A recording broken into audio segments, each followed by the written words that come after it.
Assalamualaikum warahmatullahi wabarakatuh. Perkenalkan, nama saya Aman Abdul Rashid dengan NPM berikut. Di sini saya akan menjelaskan tentang pemahaman saya mengenai sistem informasi.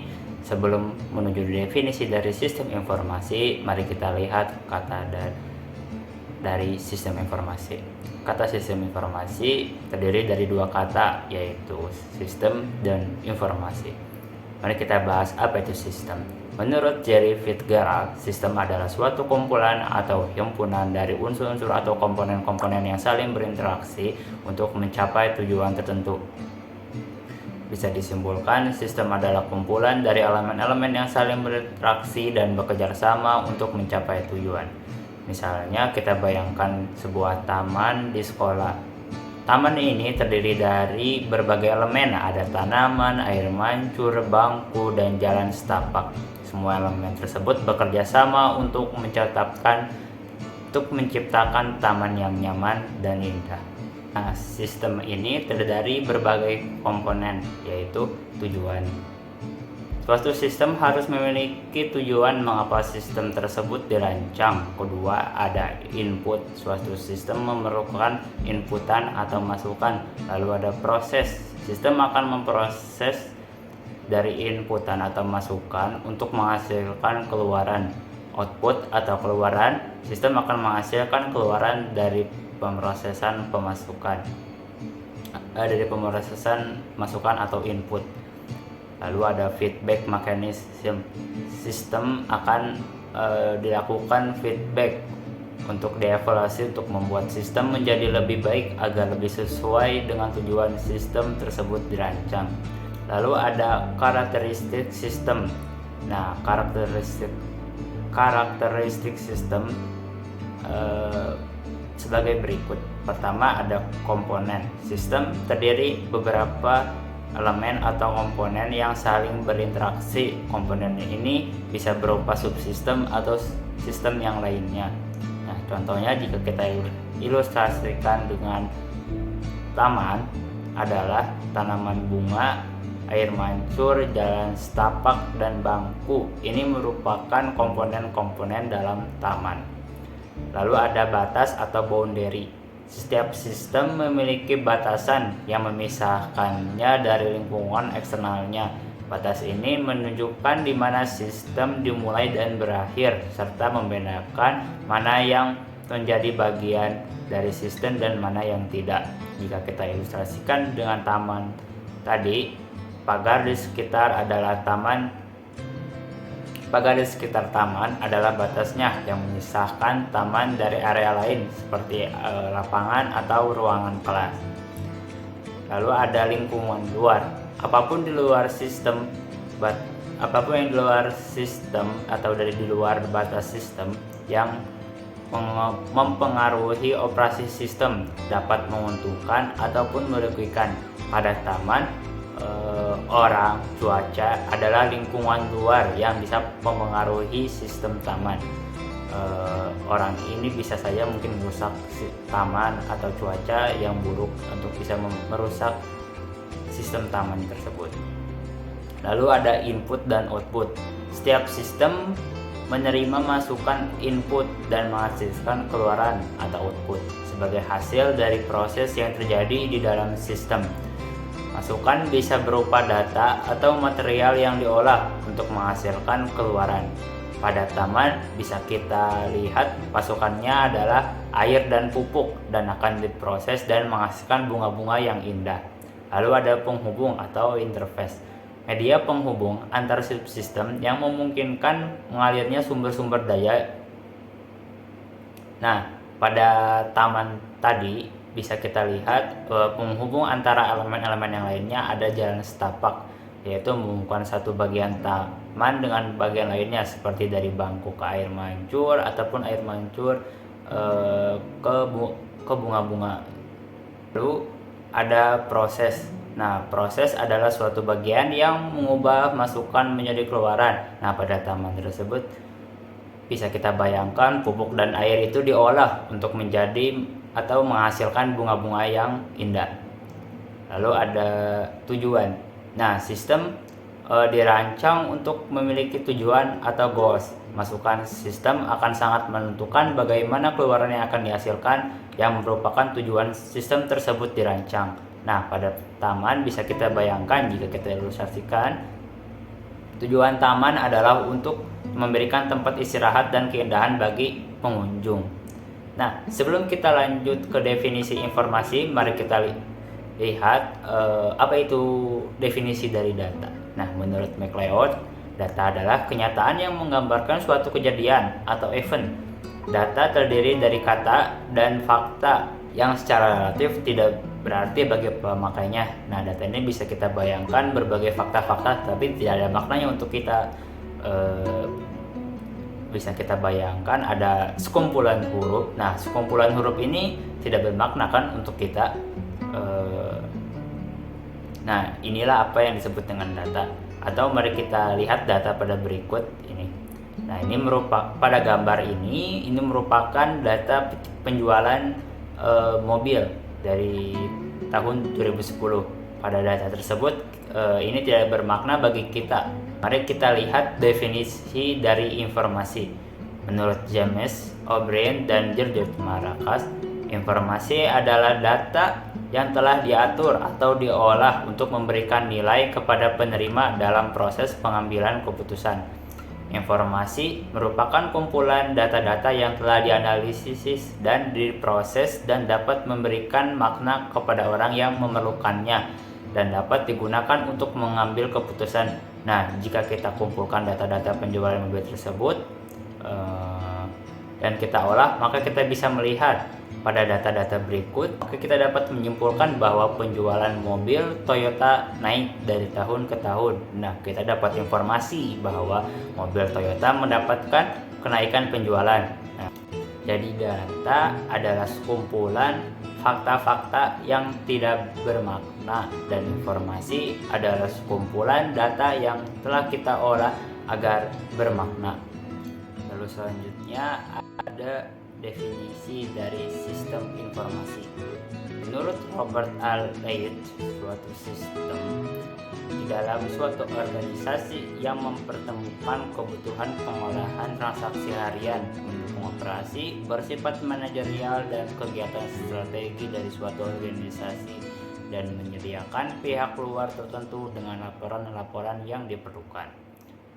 Bisa kita simpulkan definisi dari sistem informasi yaitu suatu sistem yang mampu mengintegrasikan dan memproses data menjadi suatu informasi.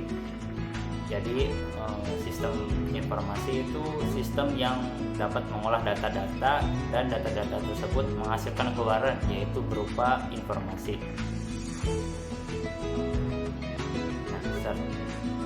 Lalu sistem informasi ini dapat menyimpan dan mendistribusikan kepada pengguna. Dengan kata lain, sistem informasi itu sistem yang mampu menyediakan informasi yang bermanfaat bagi penggunanya.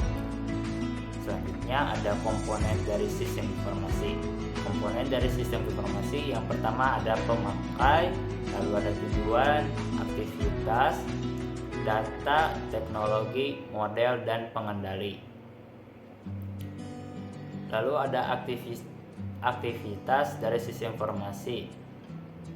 Ada 3 kegiatan utama sistem informasi, yaitu menerima data, memproses data, lalu menghasilkan informasi. Nah, aktivitas sistem informasi ini berlaku untuk manual ataupun yang berbasis teknologi digital atau komputer. Nah, aktivitas sistem informasi bisa dilihat dari gambar berikut. Ada input, proses, dan outputnya. Nah, input ini adalah elemen-elemen yang dibutuhkan oleh sistem informasi. Di sini pada gambar dijelaskan ada hardware, software, data, SDM, dan prosedur. Lalu ada proses atau modelnya. Lalu ada output yang menghasilkan informasi. Perkenalkan, nama saya Nandika Aditya. Di sini saya dari kelompok 5 akan menjelaskan apa itu sistem informasi. Sistem informasi merupakan suatu sistem yang mampu mengumpulkan dan memproses data menjadi suatu informasi. serta menyimpan dan mengirimkannya kepada pengguna. Nah, sehingga dengan kata lain, sistem informasi ini mampu menyediakan informasi yang bermanfaat bagi pengguna informasi tersebut. Nah, sistem informasi juga mampu mengubah data menjadi informasi yang berguna untuk mengambil keputusan. Nah, sistem informasi juga tidak harus berbasis komputer, meskipun teknologi saat ini, teknologi sistem informasi berbasis modern, namun masih banyak sistem informasi yang tidak menggunakan komputer atau tidak modern. Di sistem informasi juga memiliki beberapa komponen, diantaranya pemakai atau user, terus tujuan, aktivitas, data, dan teknologi software maupun hardware. Untuk pemakai atau user, nah yang dimaksudkan adalah kita untuk berinteraksi langsung dengan sistem informasi. Nah, kita itu sebagai penerima utama manfaat dari sistem informasi. Yang kedua ada tujuan. Nah, sistem informasi kan pasti memiliki tujuan ya untuk dicapai. Nah, tujuan ini merupakan dasar dalam perancangan dan pengembangan sistem. Nah, tujuan ini juga menjadi acuan untuk menentukan jenis data apa yang dikumpulkan dan proses apa yang dilakukan dan informasi apa yang akan dihasilkan. Selanjutnya adalah aktivitas. Terdiri dari input, proses, dan output. Nah, komponen ini juga menggambarkan alur kerja bagaimana sistem informasi bekerja. Input merupakan data mentah yang dimasukkan, lalu memproses data mentah untuk menjadi informasi yang lebih berguna. Nah, keluaran atau output merupakan informasi yang dihasilkan dari data mentah yang telah diproses. Bisa berupa video ataupun apapun itu. Yang selanjutnya merupakan data. Data merupakan bahan baku untuk menjadi informasi. Nah, data diolah dalam proses menjadi informasi yang bisa digunakan. Selanjutnya merupakan teknologi hardware maupun software. Kita telah tahu ya apa itu hardware maupun software. Hardware merupakan perangkat keras dan software merupakan perangkat lunak. Nah, kedua itu merupakan alat pendukung atau komponen yang diperlukan untuk mendukung berjalannya sistem informasi. Nah, selanjutnya ada aktivitas sistem informasi. Apa saja sih aktivitas yang dilakukan pada sistem informasi? Yang pertama ada menerima data, yang kedua ada memproses atau mengolah data, yang ketiga ada menghasilkan informasi, dan yang terakhir ada umpan balik atau feedback. Nah, saya sudah jelaskan ya apa itu menerima data atau input, proses maupun output tadi. Saya sudah jelaskan. Nah, saya akan jelaskan bagaimana feedback atau umpan balik itu bekerja. Nah, seperti di gambar, mekanisme feedback ini diwujudkan dengan menggunakan umpan balik dari output atau keluaran. Nah, tujuannya untuk mengatur agar sistem bisa berjalan sesuai dengan tujuan. Nah, apa sih manfaat sistem informasi ini? Yang pertama, membantu dalam pengambilan keputusan. Yang selanjutnya mengurangi biaya. Selanjutnya meningkatkan kecepatan aktivitas. Kemudian peningkatan efisiensi dan produktivitas. Dan yang terakhir meningkatkan perencanaan dan pengendalian manajemen. Nah, selanjutnya ada persyaratan umum agar si sistem informasi bisa diterima oleh lingkungan. Yang pertama apa sih? Yang pertama harus diketahui oleh penerima bahwa sistem informasi ini merupakan referensi yang tepat. Selanjutnya harus sesuai dengan kebutuhan yang ada dalam proses pembuatan ataupun pengambilan keputusan. Selanjutnya ada si sistem informasi ini harus mengandung nilai surprise. Jadi si informasi ini merupakan hal yang baru di masyarakat atau di lingkungan. Jadi bukan hal yang sudah ada ataupun hal yang sudah diketahui sebelumnya. Jadi si informasi ini merupakan hal yang baru dan bermanfaat bagi lingkungan. Selanjutnya dan yang terakhir harus dapat menuntun pemakai untuk membuat keputusan. Nah, suatu keputusan ini menuntut untuk adanya tindakan.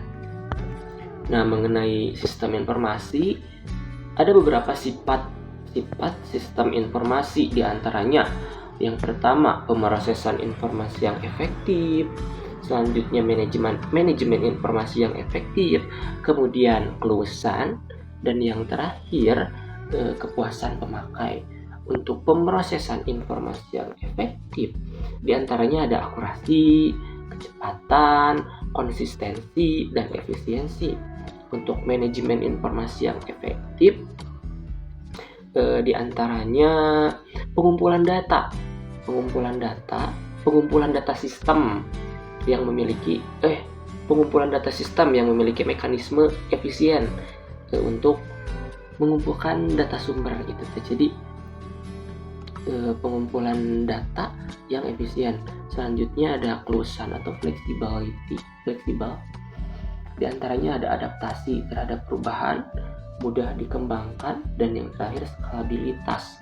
Nah, untuk yang terakhir yaitu kepuasan pemakai, di antaranya ada kemudahan penggunaan, antarmuka yang mudah dimengerti, dukungan pengguna, dan relevansi dengan kebutuhan. Jadi kepuasan pemakai di antaranya itu contoh salah satunya itu si tampilan atau informasi yang dihasilkan dari sistem informasi bisa diterima dengan mudah oleh penerima informasi, tidak ambigu, tidak ribet, dan memiliki satu makna. Nah, sistem informasi juga memiliki tujuan, diantaranya efisiensi operasional, pengambilan keputusan yang lebih baik, peningkatan produktivitas, dan dukungan terhadap strategi bisnis. Selanjutnya ada jenis-jenis sistem informasi. Nah, ada tiga jenis-jenis sistem informasi. Yang pertama ada sistem informasi personal, yang kedua ada sistem informasi grup, dan yang terakhir ada sistem informasi enterprise. Untuk sistem informasi personal, contohnya ada Microsoft Office, kalender, Google Calendar, dan yang lainnya. Nah, ada sistem informasi grup, contohnya ada Slack, Trello, Google Drive, dan yang lainnya. Selanjutnya ada sistem informasi enterprise, contohnya itu seperti Zoho, Microsoft Dynamics, dan yang lainnya. Nah, berikutnya ada peran sistem informasi dalam organisasi. Apa sih peran sistem informasi dalam sebuah organisasi? Yang pertama ada untuk mengelola data dan informasi. Yang selanjutnya meningkatkan efisiensi operasional. Kemudian mendukung untuk mengambil sebuah keputusan. Selanjutnya ada untuk kolaborasi dan komunikasi. Kemudian ada manajemen sumber daya manusia. Selanjutnya pengembangan strategi bisnis. Kemudian pengelolaan rantai pasokan. Selanjutnya ada keamanan informasi, pengukuran kinerja, dan yang terakhir peningkatan layanan pelanggan. Ada banyak ya kategori di sistem informasi dalam organisasi ini, sangat banyak jika disebutkan. Contohnya sistem informasi pada bidang manajemen, eksekutif, pengetahuan, keamanan, kesehatan, pendidikan, perusahaan, pemasaran, dan lain sebagainya. Nah, lalu selanjutnya sistem informasi harus pakai komputer atau enggak sih? Nah, pertanyaannya jawaban dari pertanyaan tersebut tentu saja tidak. Sistem informasi tidak selalu menggunakan komputer, karena definisi sistem informasi adalah suatu sistem yang mampu mengintegrasikan dan memproses data menjadi suatu informasi serta menyimpan dan mendistribusikannya kepada pengguna. Jadi sistem informasi itu tidak harus menggunakan komputer, bisa saja menggunakan pensil, kertas, atau cara-cara manual lainnya. Nah, tapi jika menggunakan komputer itu akan lebih baik, karena salah satu penunjang untuk sistem informasi itu bagus yaitu teknologi yang bagus juga. Nah, jadi sistem informasi dengan sistem komputer itu akan menghasilkan informasi yang cepat, karena pengolahan data-data akan lebih mudah dan lebih efisien dalam pemrosesannya. Dan ini membuat informasi yang dihasilkan lebih akurat, cepat, dan real time juga. Nah, lalu selanjutnya ada contoh sistem informasi di sekitar lingkungan kita. Mungkin salah satunya ada di kampus, itu ada SIMA untuk melakukan kontak KRS dengan tujuan untuk mempermudah mahasiswa melakukan kontrak dan memudahkan para staf untuk melihat mana saja mahasiswa yang telah melakukan kontrak kuliah, dan tentu saja ini lebih mudah untuk staf melakukan hal manajerial dalam lingkungan kampus tersebut. Lalu mungkin ada di sistem retail atau di perusahaan retail, mungkin ada pengelolaan sistem informasi pengelolaan gudang. Contohnya ada RFID reader. Nah, ada salah satu sistem informasi RFID yang menggunakan RFID. Nah, RFID ini bisa mempermudah dalam pengelolaan data-data di gudang seperti inventaris pada toko tersebut atau pengelolaan barang yang akan dijual dan pengelolaan barang yang telah dijual dan pemasok barang juga.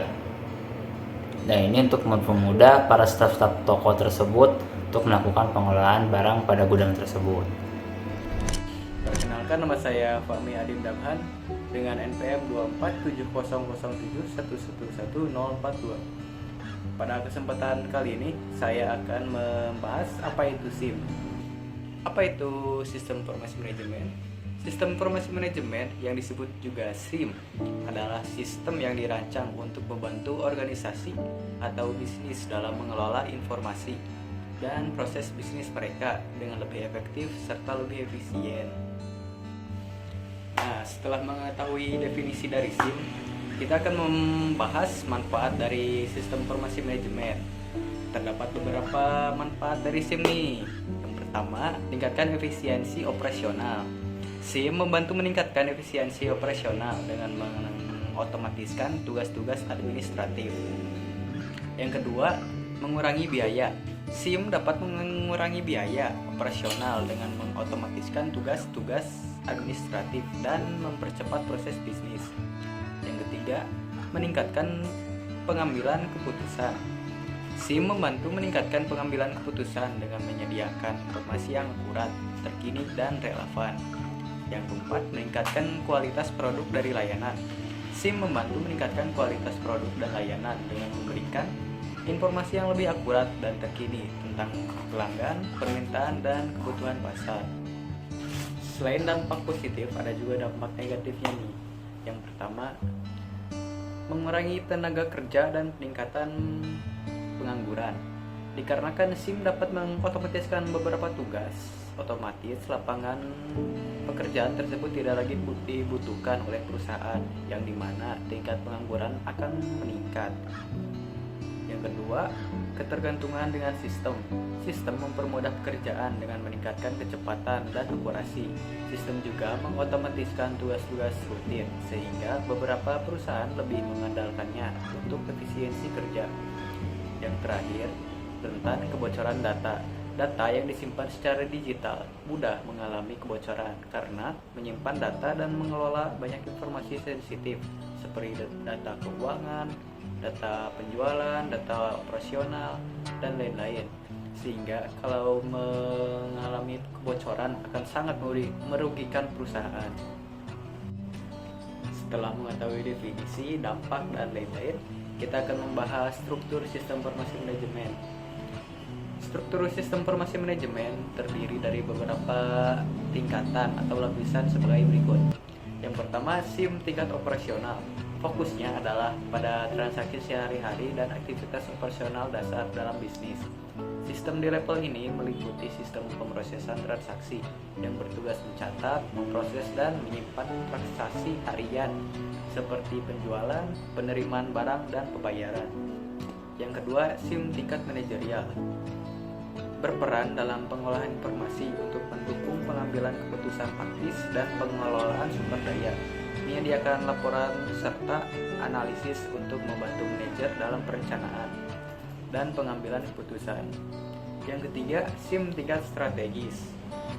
Sistem pada level ini mendukung pengambilan keputusan jangka panjang dan perencanaan strategi organisasi, memberikan wawasan dan analisis mendalam yang membantu eksekutif dalam mengevaluasi kinerja organisasi dan merancang strategi masa depan.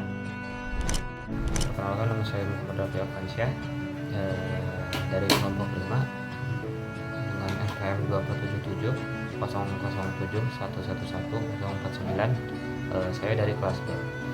Di sini saya akan menjelaskan salah satu materi dari konsep sistem informasi, yaitu data warehouse. Secara sederhana, data warehouse dapat diartikan sebagai gudang atau warehouse, yaitu fasilitas fisik yang digunakan untuk menyimpan barang sebelum didistribusikan kepada konsumen, yang memiliki fungsi utama sebagai tempat penyimpanan, penerimaan, pengambilan, dan pengiriman suatu barang. Menurut Inmon, data warehouse adalah kumpulan data yang berorientasi subjek, terintegrasi, tidak dapat diupdate, memiliki dimensi waktu, yang digunakan untuk mendukung proses manajemen, pengambilan keputusan, dan kecerdasan bisnis. Data warehouse diperlukan bagi para pengambil keputusan manajemen dari suatu organisasi atau perusahaan. Selanjutnya ada sejarah dari data warehouse. Di tahun 1960-an, General Mills dan Dartmouth College mengembangkan istilah dimensional facts. Lalu di tahun 1970-an, H.C. Nielsen dan ERE menyediakan dimensional data marts untuk penjualan retail. Kemudian di tahun 1983, Teradata memperkenalkan sistem database yang khusus untuk DSS. Dan di tahun 1988, peneliti dari IBM, Barry Devlin dan Paul Murphy, mempublikasikan artikel dengan judul An Architecture for Business and Information System dan memperkenalkan istilah Business Data Warehouse. Pada dasarnya bertujuan untuk menyediakan model arsitektur untuk perubahan data dari sistem operasional menuju sistem DSS. Lalu karakteristik dari data warehouse. Yang pertama, berorientasi objek. Data diorganisasi oleh subjek detail, misal berdasarkan pelanggan, berisi informasi yang relevan untuk mendukung suatu keputusan. Lalu selanjutnya, terintegrasi. Data pada sumber berbeda dapat di-encode dengan cara yang berbeda. Selanjutnya ada time variancy. Data warehouse akan terus mengikuti perkembangan dan seiring berjalannya waktu. Setiap data yang masuk ke data warehouse dicatat berbagai waktunya, dimulai dari kapan data itu masuk, kapan sebuah transaksi terjadi, dan kapan terjadinya suatu perubahan dalam data tersebut. Selanjutnya, non-volatile. Data warehouse mengumpulkan data dari sistem operasional untuk kurun waktu yang lama. Selanjutnya ada arsitektur data warehouse. Yang pertama ada data source, yaitu atau sumber data yang menuju ke data warehouse, yang dapat dikelompokkan menjadi dua, yaitu production data dan internal data. Lalu ada yang ketiga ada arsip data dan eksternal data. Selanjutnya, arsitektur selanjutnya adalah backend tier, terdiri dari perangkat extraction, transformation, dan loading atau ETL, yang digunakan untuk memasukkan data dari database operasional dan sumber data lainnya, yang berisi extraction, transformation, loading, dan terakhir data staging area. Arsitektur selanjutnya adalah data warehouse tier, terdiri dari enterprise data warehouse dan metadata repository, yang di dalamnya terdapat bisnis metadata dan technical metadata. Lalu yang ketiga dari data warehouse tier, yaitu metadata repository, yang berisi informasi yang menjelaskan mengenai struktur data, sumber data dan skemanya, dan proses ETL. Arsitektur selanjutnya adalah OLAP atau disebut juga Online Analytical Processing.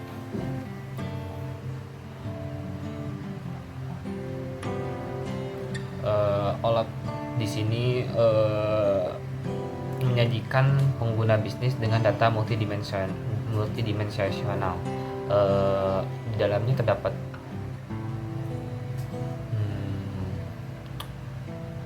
beberapa bahasa yang turut mengikuti menjembatani permasalahan dalam penggunaan data OLAP.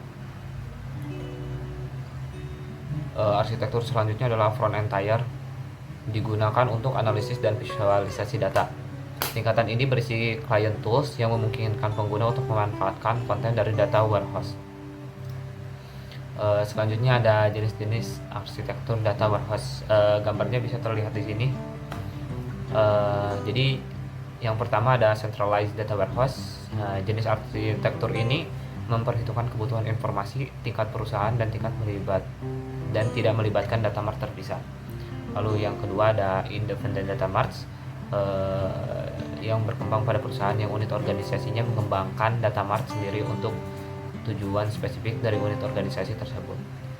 Selanjutnya ada federated. Jadi ini digunakan di beberapa perusahaan masuk ke dalam penggunaan data warehouse dengan warisan yang sudah tersedia seperti beragam struktur pendukung keputusan dalam bentuk sistem operasional, kumpulan data, hasil ekstraksi, primitif, data marts, dan lain sebagainya. Selanjutnya ada jenis hub and spoke. Arsitektur ini merupakan pendekatan dari inbound corporate information factory.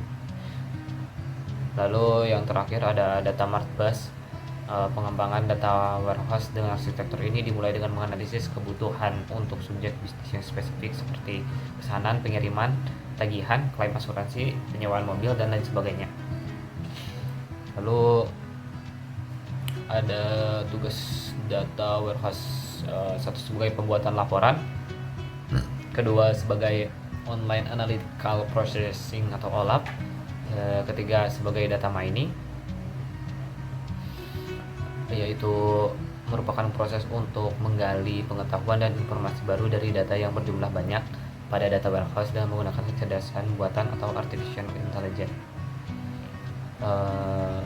Lalu yang terakhir ada sebagai proses informasi eksekutif, yaitu yang pertama di dalamnya ada data warehouse dapat membuat ringkasan informasi yang penting dengan tujuan membuat keputusan bisnis tanpa harus menjelajahi keseluruhan data. Yang kedua, dengan menggunakan data warehouse segala laporan telah diringkas dan dapat pula mengetahui segala rinciannya secara lengkap sehingga mempermudah proses pengambilan keputusan. Dan yang ketiga, informasi dan data pada laporan data warehouse menjadi target informasi bagi usaha. Lalu ada keuntungan data warehouse. Yang pertama, data diorganisir dengan baik untuk query analis dan sebagai bahan untuk pemrosesan transaksi.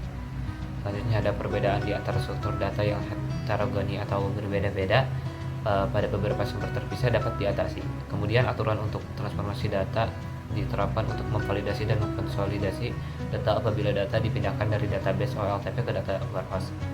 Dan yang terakhir, masalah keamanan dan kinerja bisa dipecahkan tanpa perlu mengubah sistem produksi. Sekian dari saya, lebihnya mohon maaf. Wassalamualaikum warahmatullahi wabarakatuh. Oke, halo semuanya. Sekarang kita akan beralih ke pembahasan selanjutnya, yaitu mengenai data mart. Nah, secara definisi, data mart adalah subset dari data warehouse yang menyimpan data yang relevan dengan bisnis tertentu atau departemen di organisasi. Nah, lalu apa bedanya sih data warehouse dengan data mart?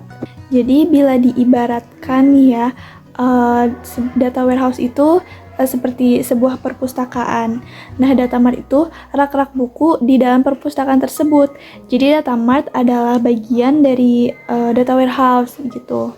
Nah, kalau data warehouse itu mencakup data-data satu organisasi, seluruh organisasi. Kalau data mart itu lebih ke database untuk tiap-tiap divisi atau tiap-tiap departemen. Jadi kalau diibaratin di perpustakaan itu rak-raknya itu bisa jadi rak satu itu diurutkan sesuai genre. Lalu yang rak kedua itu diurutkan sesuai dengan tahun terbit atau penerbit, seperti itu. Jadi data mart hanya menyimpan data-data tertentu, terutama dari suatu departemen atau divisi di perusahaan tersebut. Nah, lalu data mart itu memiliki 3 jenis. Yang pertama itu ada dependen atau tidak mandiri, tidak berdiri sendiri. Lalu ada juga independen atau berdiri sendiri. Dan yang ketiga itu ada hybrid. Jenis yang pertama itu ada dependent data mart atau data mart yang tidak mandiri. Jadi dia itu terhubung langsung ke data warehouse perusahaan. Dia mengambil data-data langsung dari data warehouse perusahaan, seperti itu. Nah, sedangkan independent data mart itu dia ngambil dari luar juga gitu, di luar data warehouse perusahaan. Jadi independent data mart ini ngambil datanya itu tidak dari warehouse-nya. Nah, contohnya itu seperti ngambil dari sistem operasi, dari database operasional, dan masih banyak lagi. Nah, lalu selanjutnya ada hybrid data mart. Nah, kalau hybrid data mart ini gabungan dari independent dan dependent data mart. Jadi dia itu ngambil dari data warehouse perusahaan, ya, ngambil juga dari sumber-sumber lain seperti yang disebutkan sebelumnya juga, ya, seperti itu. Lalu apa aja sih fungsi dari data mart di sebuah organisasi atau perusahaan gitu? Jadi yang pertama itu ada mengoptimalkan kinerja, di mana kan data mart itu data dari departemen atau divisi-divisi tertentu. Jadi semisal perusahaan ingin mengetahui soal data di divisi tertentu, akan langsung tertuju ke atau langsung lebih spesifik seperti itu, lebih mudah diambil, lebih mudah dicari dibandingkan mencari di data warehouse yang isinya itu seluruh data perusahaan gitu. Jadi dengan hal tersebut perusahaan dapat dengan lebih optimal mencari data yang dimaksud. Lalu juga ada penyederhanaan akses karena sudah dikelompok-kelompokkan sesuai dengan divisinya, jadi lebih sederhana dan mudah juga untuk diakses. Lalu yang ketiga ada keamanan data, di mana karena lingkupnya lebih kecil, jadi untuk mengamankannya juga atau menjaga data tetap amannya juga lebih mudah dibandingkan dengan data warehouse yang datanya itu banyak. Lalu yang terakhir itu pemeliharaannya lebih mudah. Nah, sama dengan yang keamanan data, selain dapat dengan mudah diamankan atau pengamanannya lebih mudah, pemeliharaannya juga akan lebih mudah karena lebih sedikit atau lebih kecil dan sudah spesifik gitu datanya di data mart. Nah, selanjutnya terdapat juga skema atau model dari data mart. Itu ada 3. Yang pertama itu ada star skema atau skema bintang. Lalu yang kedua ada snowflake atau apa sih? Salju ya, salju kurang lebih kepingan salju, model skema kepingan salju. Lalu yang ketiga ada skema galaksi. Nah, untuk skema bintang sendiri itu lebih umum digunakan dan juga sederhana. Contohnya seperti ini. Jadi nantinya itu terdapat satu tabel fakta dan nantinya itu membentuk bintang satu-satu, dan di sana itu disebutnya itu tabel dimensi yang di sini. Jadi di tengah-tengah itu tabel fakta, ke situnya lagi tabel dimensi seperti itu. Lalu selanjutnya ada snowflake atau skema kepingan salju. Nah, berbeda dengan dengan skema bintang yang sangat sederhana gitu, satu tabel fakta doang. Kalau skema snowflake atau skema salju itu dia gambarnya kurang lebih seperti ini. Terus di tengah itu ada tabel fakta dan sama ada tabel dimensi juga. Namun tabel dimensinya itu dipecah lagi ke beberapa bagian gitu. Nah, lalu selanjutnya ada skema galaksi. Kalau skema galaksi itu gambarnya seperti ini. Nah, jadi di skema galaksi ini terdapat lebih dari satu tabel fakta yang saling berbagi tabel dimensi gitu. Jadi lebih rumit ya. Nah, jadi kesimpulannya adalah data mart itu sangat bermanfaat bagi suatu perusahaan yang ingin akses cepat ke suatu data tertentu atau departemen tertentu, karena data-datanya itu sudah dikelompokkan dan sudah lebih spesifik. Jadi untuk sebuah perusahaan juga untuk mengakses datanya itu lebih cepat. Selain itu juga pemeliharaan, terus sistem keamanannya juga lebih mudah dan lebih sederhana seperti itu. Mengapa? Karena arsitekturnya itu lebih kecil dibanding dengan data warehouse yang mencakup seluruh data perusahaan.